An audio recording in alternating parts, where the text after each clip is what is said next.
boss, Ricky Rose, and I'm here with the iconic music engineer, the iconic, legendary audio engineer, eMIX, for the very first episode of his podcast, SONICS, where we sit down and discuss actually the sonics, the audio, the tweaks, what's best when it comes to vocals, and just music overall. You understand? So I'm happy to be here. We right here live on Star Island. And man, I'm glad you let me do the intro for your first episode. I appreciate you for coming. It's too easy. Actually having me at the palatial Star Island that's starting to get remixed into what's going to be one of the most outstanding studios in South Florida, amongst other things. Better believe it. I'd like to start it off. Obviously, we done had a long relationship in music, starting back. I believe the first time I met you was with Uncle Luke while I was engineering for Uncle Luke. And immediately I remember working with you, and just to like share some history with the people, I remember immediately just having a different sound and a different take on what at the time was the Miami rap sound. How were you looking at the Miami scene, and what were you trying to do to make yourself stand out in this scene and be bigger than the industry itself? Well, the Miami music scene was something I was always proud of. You know what I'm saying? Miami being the home of Uncle Luke, and I think a lot of times niggas don't give Uncle Luke flowers, that praise and that 100%, recognition 100%. That our brother deserves. You know, being independent. You know what he did going up against, you know, the politics of being able to speak and, you know, express yourselves as artists. And not only that, he just fought the system. Right. You know, and for me, he was a great example even before Russell Simmons. Uncle Luke gave me that vibe. Right. And yeah. So the Miami music scene was something I was always proud of. And after Uncle Luke, because, you know, that was the majority of party music. He wasn't a lyricist. He was somebody that showed you what the Miami life was about. Mm-hmm. But he most definitely distributed JT Money of the Poison Clan, who was that one that made me say, niggas is rapping. And Miami niggas is spitting. You can't play with Miami. You know, niggas knew, you know, niggas from the street knew Luke was a street nigga, but if you just was going based off the music, you would have just thought, you know, it was a party nigga. But Luke, JT Money, lifestyle. He gave niggas that lifestyle and let niggas know that poisonous mentality. That project right there, and of course with Trick that he did. And I gotta mention, one of the first times I recall sitting down with you was with Disco Rick. Yes, legend. That was a studio over in North Miami somewhere. Right. You know what I'm saying? And so it just, when you think of Miami, you just think about independent hustlers, niggas that made it happen, did it for themselves. It was never no big record labels that came into Miami and bought all the music. It was niggas that was grinding from the bottom up. So when I think of Uncle Luke, I think of Slip and Slide Records. Those were some niggas that I could always be proud of. Right. You came up through that lineage. Right. With Trick Daddy, right. Uncle Luke, Slip and Slide. Right. And so lyrically, and then your take on the lifestyle, what were you trying to do that would break away from what was already the foundation and then kind of take the Miami music scene to the next level? I feel it was wide open for me because when it came to Miami, the streets, the dope scene, niggas getting money. I knew niggas that got rich. I knew niggas that died. I knew niggas that got double life sentences. I know niggas still on death row from when I was this young. So the lifestyle was something I felt niggas ain't really tapped all the way into. Of course it was niggas who made street music. That ain't what I'm saying. Yeah. I'm talking about that every damn hustling shit. Right. You know what I'm saying? That motivation. And I felt that's what my direction was. You know what I mean? And that was the music that I loved to make. I was a fat nigga that was laid back, you know what I'm saying? Right. All the other niggas that was, you know, at the pool parties and shit like that, I wanted to be in the AC. And you set that precedent too of having that confidence. Because a lot of people, you know, they come in, you know, just, they might have the mindset, but they don't have the confidence to actually push themselves through. And you definitely did that. And again, working with you that early on, and that was my first time even you coming across my radar. and I was still young in the game anyway also, but just the confidence that you came with. I remember you came in there and laid a legendary verse. It's a song called Oh My God. It was with Uncle Luke project. And so I remember still that verse was so crazy and it blew my mind. And that was my first experience with you. I remember I went out, people said, man, who you been working on lately? I said, man, it's this dude named Rick Ross, man. He gonna make noise. And I remember I was that taken with the verse and just the way you presented yourself, that you had an aura about you. So what I could understand from how our relationship developed, I think that was the last time I saw you. You was like doing your last mixtape, and the next time I saw you, you was filming the video for Hustling. I was working with Trick and them, and you just kind of like got missing, but not really. You was missing because you was on that road promoting the record already. The record was already going crazy before you even shot the video and did any of that. Fact. And so, like, I remember the hood talking about it. Ross got him on. Like, that was the buzz just before there was a project. And so I saw you. I went to the video shoot. I was out there on a little scooter out there at the Carroll Mart. And I remember that by that time, it was over with. It was already undeniable. Cracking. Yeah. Rick Ross coming is the biggest shit in the game, period. How was that feeling, just, you know, not only just localizing it on that one hit, but just that movement, that feeling like your talent is being fully appreciated, and the big wigs, the labels, all the artists are all behind what your product is and what you're bringing to the game. This new style of rap, this new vision of what the hip hop game is. Really, man, just being an unsigned artist for so long, when you finally being recognized, and I think even more on a personal note, all those dark nights when you sitting in a room by yourself and you questioning yourself, and the reason you questioning yourself is, damn, not do I have the talent, but, you know, will this ever work? Do these people see what I see? Do they hear what I hear? Right. You know what I'm saying? Yeah. And all those dark nights alone, man, you know, when you finally get recognized, fuck the money, fuck a record label, fuck Def Jam, fuck $1 million advance. I think just being connected, just sitting in them dark rooms all those nights, questioning yourself as you write. Yeah. Still won't quit. Yeah. Still won't quit.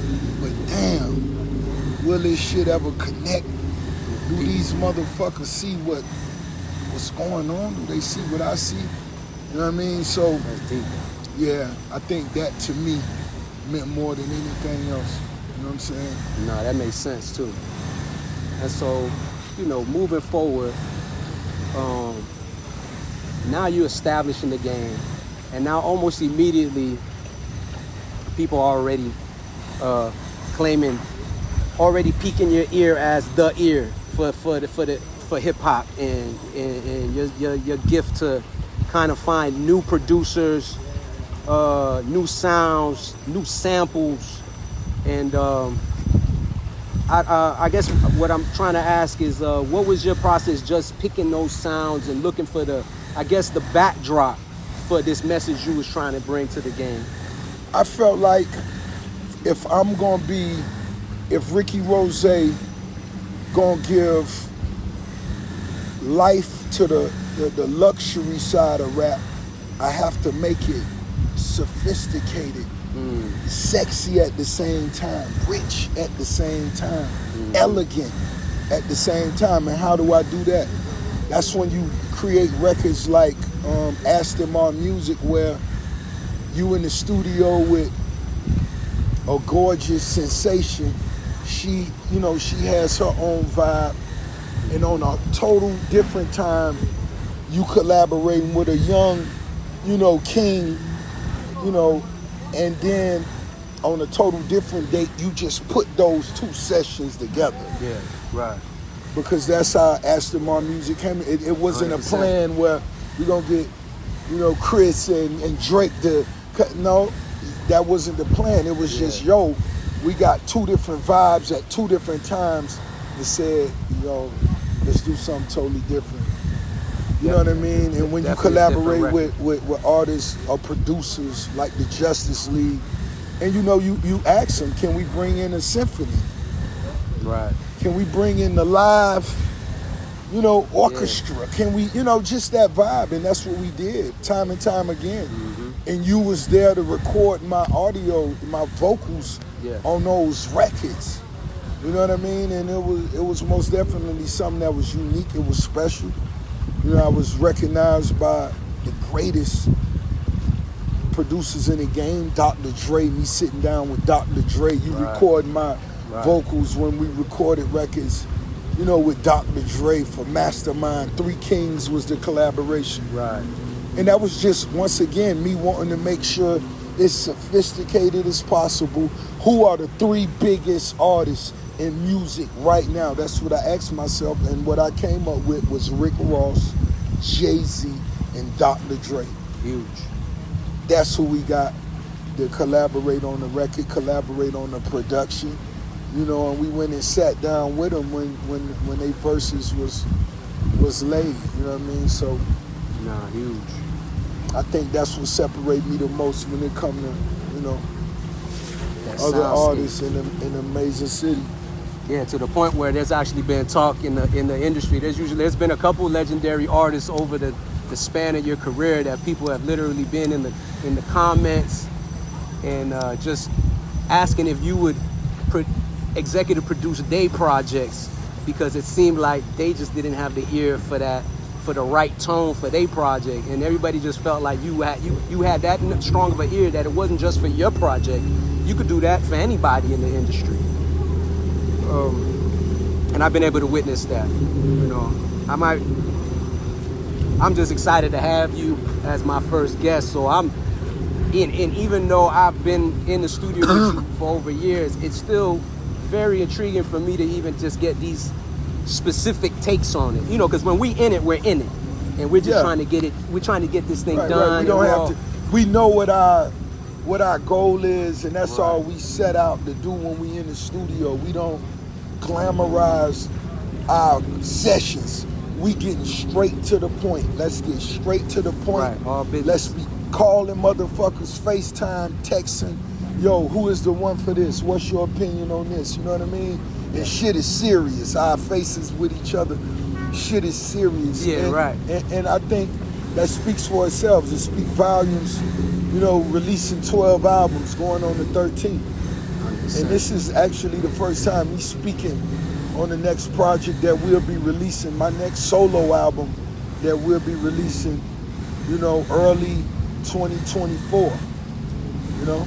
Yeah, and so coming off of now kind of moving forward to the present where we're at now, we just released, just not even a full week ago, the Too Good to Be True project, collaborative project with you and Meek Mill, that I was blessed enough to be a part of still this many years later as the head mixer on the project. Most definitely. And, you know, first off, I guess we could talk about the excitement of just the two of you coming together to bring a project that, for the most part, people have been waiting for a long time, but also rekindling that energy going into the future.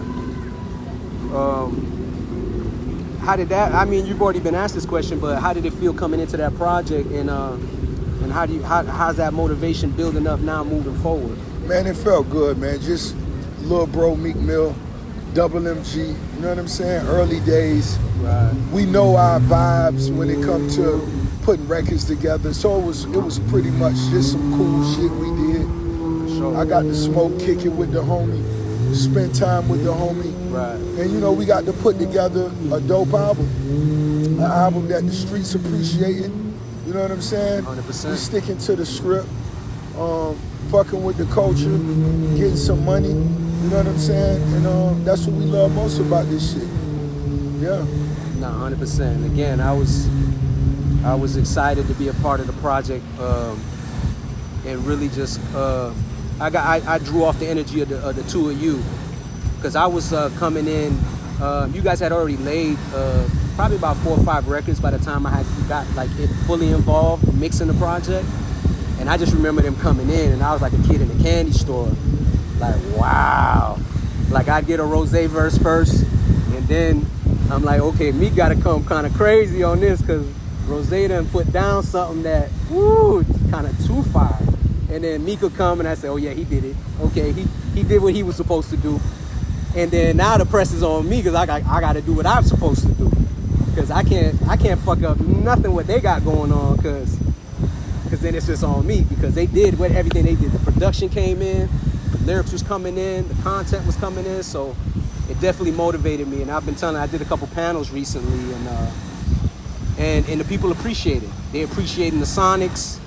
They talking about the way the beats was hitting, the vocals was sticking. And I told you, and not cutting you off, but I told you, I got hit directly from Greg Street in Atlanta, like, yo, who mixed, mastered this fucking project? This shit is slapping.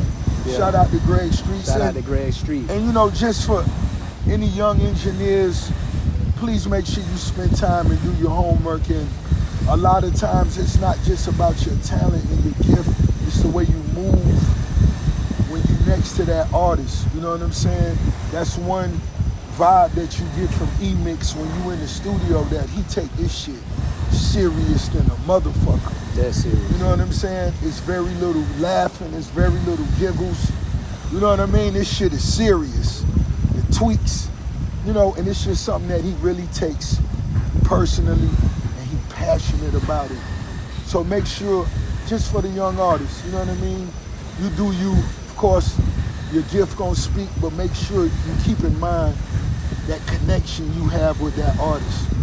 And that's how you could look up, and over a decade later, you know, we still have the connection we have. And when I make sure that all the vocals is in his possession, I'm totally confident I don't have nothing else to worry about. It's all about the SONICS, baby. It's too easy. Closing out, first episode, SONICS, with the biggest boss you've seen thus far. It's a privilege and an honor. Coming from the immaculate Star Island estate. Just keep up with me. And, you know, we'll keep bringing you this insight. Peace. Give him your IG too. This is first one, y'all. Yeah. You gotta work with me, IG. So follow me at eMIX 305, all platforms, all social networks. And like I said, I'll be following up. We're gonna do some mix breakdowns of some of the songs on the Too Good to Be True project. Some of your best equipment. You love to work with microphones for young artists. 100%. Because I don't even know the microphone we use. Yeah, I know. I don't know. I know he doesn't know. No, I don't. Because when you got eMIX, right, you don't gotta fucking know. Right, but and that's a tidbit right there. Just on the, he don't need to know. On some real shit. He need to know that when he get in the booth, it's all set up and it's all right. I'ma smoke it. That's all I gotta do. Because if he has to think about the mic, something ain't working right. Something ain't right. His vibe ain't set up. As an artist, you should be free. Walk in the booth and express yourself. You shouldn't be worrying about the fucking preamps and the fucking. That's what they for, man. Right. You here for the passion. You here to tell a story. You here for that wordplay. You here to bounce on that production in a way that when them 4 chicks riding that motherfucking Maxima, they gonna say, damn, where he from. That's your only responsibility. Let them handle the SONICS. Right. It's the boss.